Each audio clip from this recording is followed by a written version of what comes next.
Director John McManus, that's your public relations director, saying that former Secretary of State Alexander Haig and CIA Director William Casey are two of these master conspirators who are plotting to establish world government. Now, what do you say? That kind of silly, asinine statement is what make people laugh at the John Birch Society.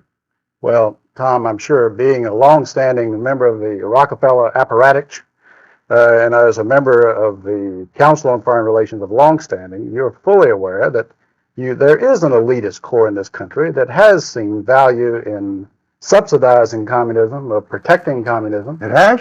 Sure. You're accusing me of subsidizing communism? No, I'm saying because I happen to belong to a... there is an elite core. Study group? Wait a minute.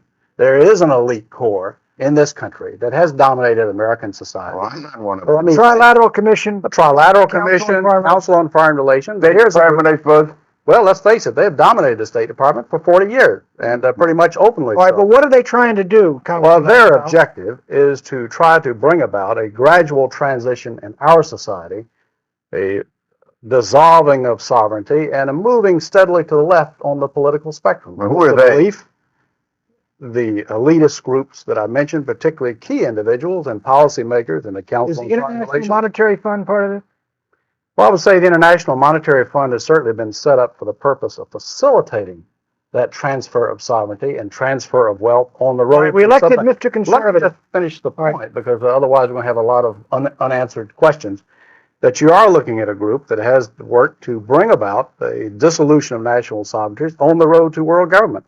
And certainly you're familiar with the local professor Carroll Quigley, who has been part of your club, in which he admitted all this. And he said in his book, Tragedy and Hope, the only thing I disagree is that we've worked to keep it a secret.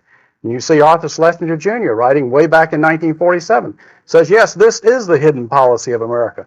But we can't tell the American public because they're too unsophisticated to see the value. What is the instrumentality of world government? What is the instrumentality? What you say about Arthur Schlesinger? That's the silliest statement I ever heard. He never made anything like that. Well, let me suggest that you read the May-June issue of the Partisan Review of 1947, Tom, and you can read it for yourself. It's called... Arthur Schlesinger said there was a conspiracy.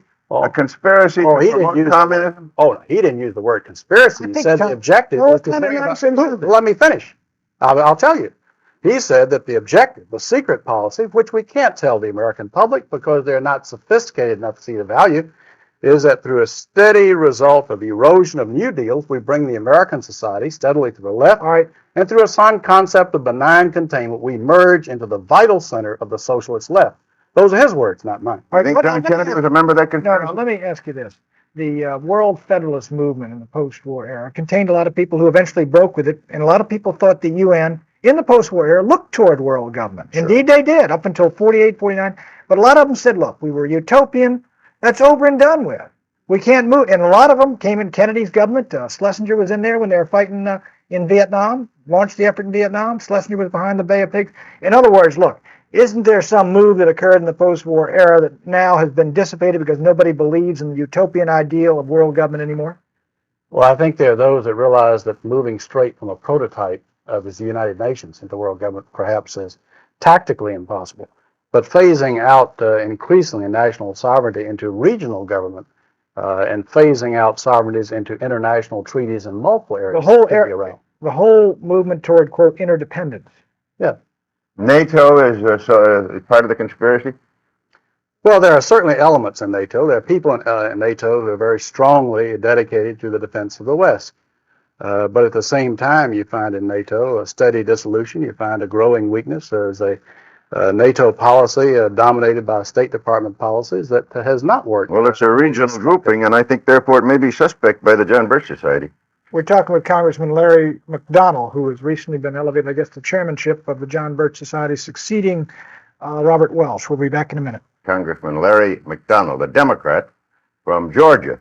Mr. McDonnell, your predecessor believed that the PTA was too left-wing and that the John Birch Society at one time tried to infiltrate it, or so he said. He used the word infiltrate. Is that part of your program now?